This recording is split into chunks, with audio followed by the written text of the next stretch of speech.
CM house में मंत्रियों से 1-to-1 परफॉर्मेंस रिव्यू। जी हां, बड़ी खबर आपको राजधानी भोपाल से बता रहे हैं, जहां 11 मंत्रियों का आज मिड टर्म एग्जाम होने वाला है। बता दें कि आज जो है मोहन यादव 1-to-1 चर्चा करेंगे। वचन पत्र के वादों पर मंत्रियों से मांगा गया जवाब। तो वचन पत्र के मांगों पर आज मंत्रियों से जवाब मांगा जाएगा। बता दें कि संगठन, समन्वय और टारगेट पर मंत्रियों से कड़े सवाल किए जाएंगे।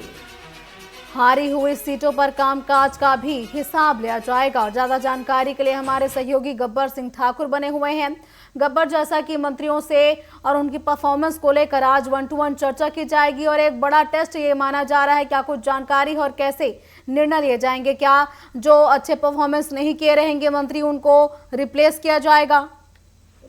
जी बिल्कुल कमलेश्वरी जी, जो आपने कहा कि जिन मंत्रियों के अच्छे रिजल्ट नहीं आएंगे, अच्छी रिपोर्ट नहीं होगी, तो स्वाभाविक है कि उन पर सख्ती बरती जाएगी। हो सकता है जो उनके लिए हिदायत ही दी जाए, हो सकता है उन्हें एक मौका दिया जाए, हो सकता है कि वो निपट भी जाए, ये नहीं कह सकते हैं। लेकिन हाँ, बड़ी बात ये है कि जिस तरीके से कल बैठक की गई, आज भी बैठक की जा रही है और 11 मंत्रियों का आज भी कहा जाए 1-to-1 किया जाएगा। एग्जाम ही समझिए एक तरीके से मुख्यमंत्री डॉक्टर मोहन यादव जी के सामने, क्योंकि जिस तरह से वो सरल स्वभाव के दिखते हैं, दरअसल में वो है भी नहीं वैसे हैं सरल स्वभाव के, लेकिन जब आप अति कर देते हैं या उनकी बात पर ध्यान नहीं देते हैं, तब वो बेहद कठोर भी हो जाते हैं और उस हिसाब से फिर वो कहा जाए कार्रवाई भी करते हैं और फैसला भी ले लेते हैं। तो ऐसे ही कल 20 मंत्रियों से उनकी बातचीत हुई है, बैठक हुई है, देर तक बैठक हुई है और 1-to-1 चर्चा हुई है। इसी तरीके से आज भी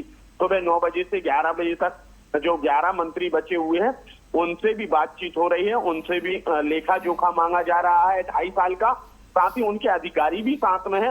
मंत्रियों से 1-to-1 चर्चा करके सत्ता संगठन से जुड़े सवाल भी पूछे जा रहे हैं कि आप पार्टी के लिए किस तरह से काम कर रहे हैं। वचन पत्र जो सरकार का था, उस वचन पत्र की कौन कौन सी ऐसे वचन है जो 2.5 साल में उन आपने पूरे किए हैं, या जो आपका क्षेत्र है, आपका जिला है, जो जैसे कि मैंने बताया कि प्रभार का जिला है आपका, या जिस जिले से आप आते हैं, जिस विधानसभा से आते हैं, जो विभाग आपका है और जो प्रभारी जिला है, उस जिले में अगर कोई सीट आप हारे हैं, बीजेपी के हाथ नहीं लगी है वो सीट, तो उस सीट पर आपने क्या काम किया, क्या वहां पर आपने और अपनी कहा जाए कि मेहनत की है, और वहां पर आप जो कमजोरी थी बीजेपी की, उस कमजोरी को कम करने के लिए ये मतलब कहा जाए कि आपने अपना शक्ति दिखाई है या संगठन को मजबूत वहां किया है कि नहीं किया, इन तमाम चीजों पर। और वो भी कहा जाए कि लिखित में चाहिए है, लिखित में रिपोर्ट कार्ड भी मांग रहे हैं कि आप सिर्फ आप एक बरबदी तौर पर जानकारी ना दें,